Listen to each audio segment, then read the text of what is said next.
Hi guys, my name is Steffie, one of the founders of Bachata Passion, and welcome to this second episode of the video series from how we got Bachata Passion from a hobby to a business. If you're just excited for this video as I am, then don't forget to hit the subscribe button below and let's get started.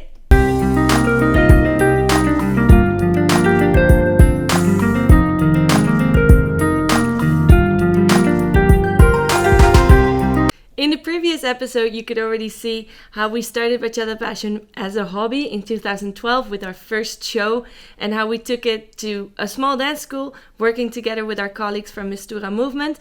Then in December 2015, as I explained, we found a new location. It was exciting, it was challenging because it was going to be our very first own location, Bachata Passion Dance School, Bachata Passion Dance Academy. That's our headquarters, as we would like to call it.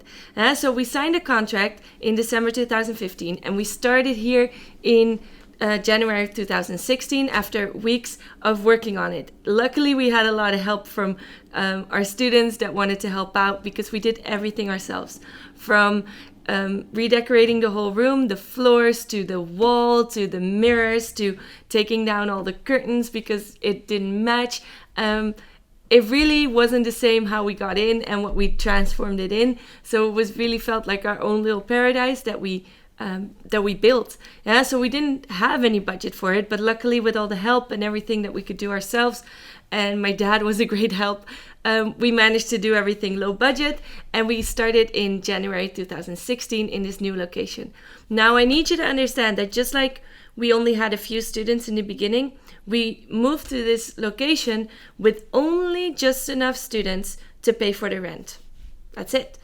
So there wasn't too much left to even pay ourselves or to let alone make it into a job or a side job. It was really just getting enough to make sure that we could be here and hoping that we would grow. And when I say hoping, it wasn't just sitting around waiting to see if we would grow. It meant working hard day and night to make sure that the brand Bachata Passion and that the dance school was becoming more known and that we could grow and that we could attract more people. But why did we move here if we didn't have too many students?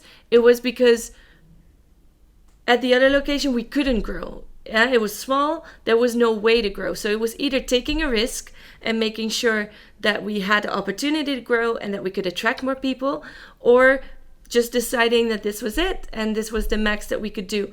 Now, if you know us a little bit, you know that we don't settle for that. So we took the big leap, we took the risk, and we started to grow. Now, how did we grow our brand? I think that the most important thing is that our students were our business cards.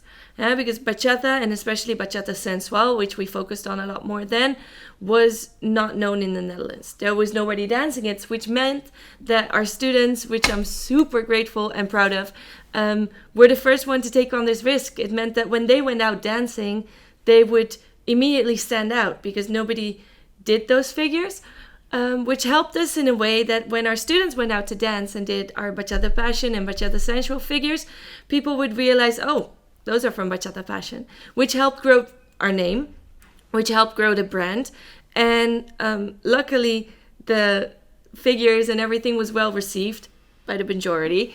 And students from other dance schools or people that weren't in any classes started to realize, hey, if I want to learn how to dance like that, there's only really one place in the Netherlands where I can go. So that's how we grew our brand and how we grew our name, is just making sure that we were consistent and that people knew what to expect. If you came to Bachata Passion, you knew one thing. We would focus on technique and we'd make sure that you learn how to dance a certain way. So there was no misconception about that. And that helped, because if people know what to expect and if they know that you're consistent in a certain thing, they know whether to choose for you, yes or no. And the no was important for me personally, because I think especially this process, so from 2015 till 2018, for me personally, was really tough in different ways. First of all, dealing with the no, because starting a new dance style, which wasn't new because it was danced all over, but not in the Netherlands, comes with a lot of critique and a lot of opinions and a lot of people that are not too happy or excited about what you're doing, which meant that we we got a lot of feedback about Bachata Sensual not being, well, I'm not even going to repeat all of it, but it was just very negative about how the style was not open for everyone, how it was just grinding against each other, how you couldn't dance this with everyone, how, well, when we danced it was okay, but Bachata Sensual in general was just shit.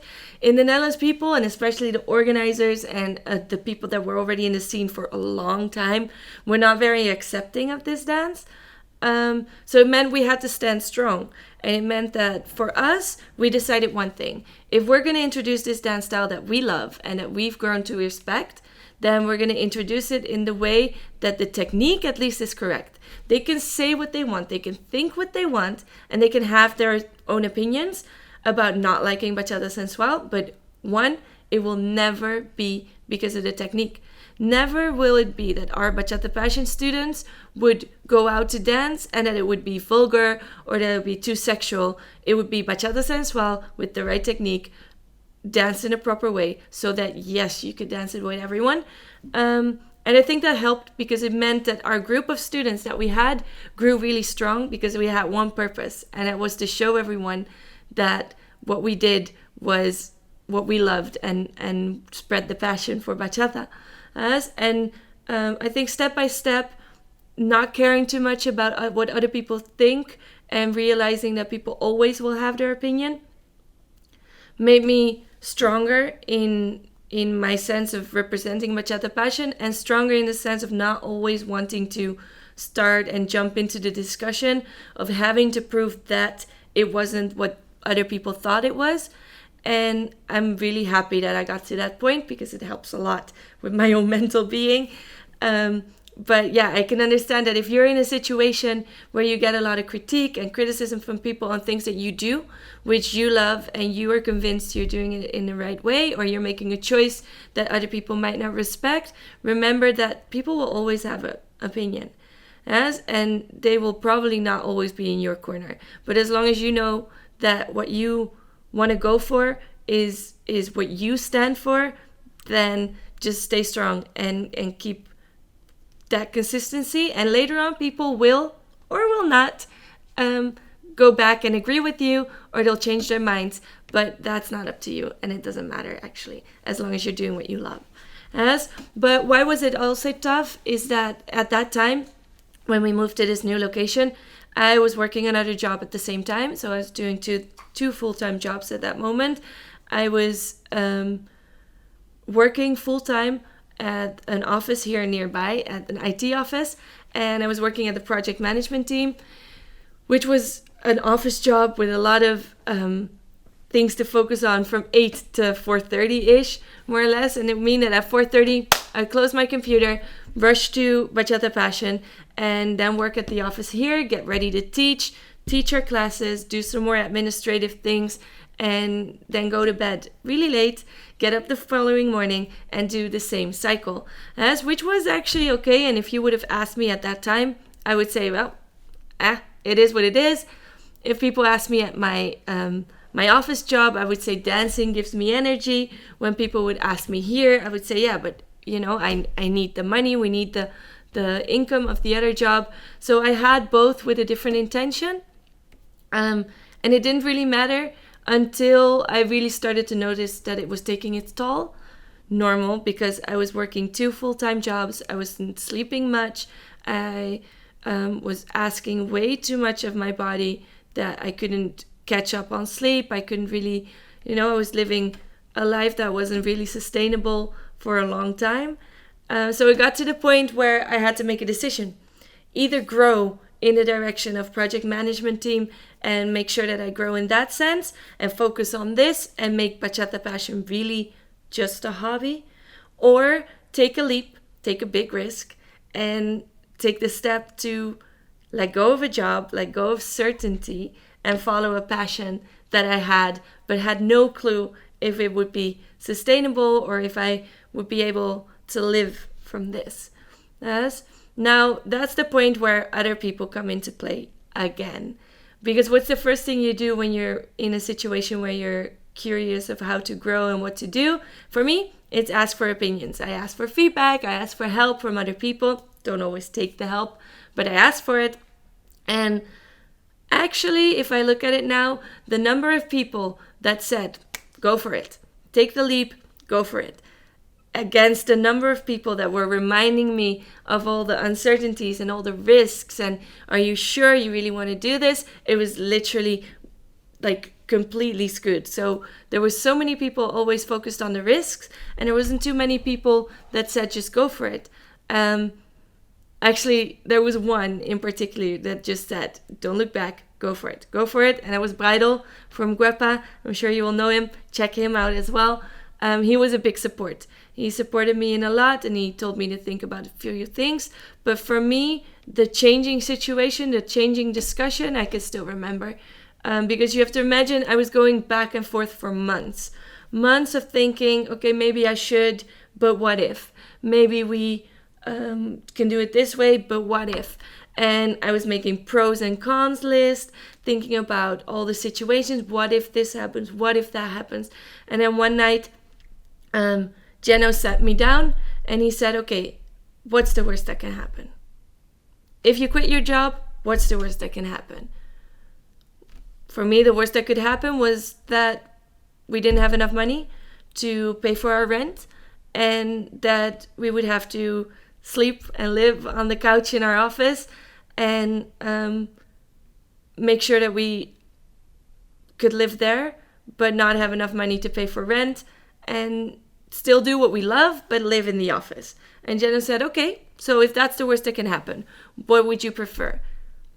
Living in the office, doing what you love every day, or keeping this house, keeping this apartment for sure, but being in a job that is draining the energy out of you and that you don't really love? And that's the moment that it became clear for me that I would much rather sleep at the office and have to budget down on lots of things, but do what I love every day. So that made the decision really easy. And it was literally the day after that I went to my manager and I said, I'm going to quit. And now I have to say that they weren't too surprised. They were just waiting for the moment for it to happen, because they saw how Bachata Passion grew. They saw how my mind already switched a little bit in the job of being focused on two things. But for me, it was a really big step. It was a big step of letting go of all the certainty of a fixed contract, of a monthly income, for a lot of uncertainty, but a lot of passion and doing what I love. Now, I have to say that it was the best decision I ever made, but I will get back to that in the next video. But for now, I want you to realize that sometimes decisions are super hard, or they're just so difficult to take because you don't know which way to go. And for me, if I would have quit my job 6 months earlier, I don't think it would have been the right time. It was exactly that moment when I was so fed up with both and so ready to take a decision that it was the right moment. So there's no rushing these things. There's no rushing big decisions like this. I would say when the moment feels right, go for it. But when you do, go all in and go without looking back. I hope you enjoyed this episode again. Next time we'll go further into what happened after I quit my job and how, looking back on it now, that really was the best decision I could have ever made. And I haven't actually regretted it one single second since I did it. But I'll get back to that next episode. I hope you enjoyed this one. Don't forget to hit the subscribe button below and let me know in the comments what you thought. What was the most difficult decision that you ever had to make? And how did it turn out? That's because I'm sure I've made some decisions that haven't turned out great, so that's okay. But I'm just looking forward to hear from you about your decisions, about how your life has gone so far. So comment below, subscribe to the channel, and I look forward to seeing you back next episode. Thank you so much for watching, guys. My name is Steffie from Bachata Passion, and I recommend you to watch the videos on this site because they're exactly the content that you're going to want to watch next. Don't forget to subscribe to our channel, comment below, and like this video. Let us know what you thought so that we can unite online and keep spreading that passion.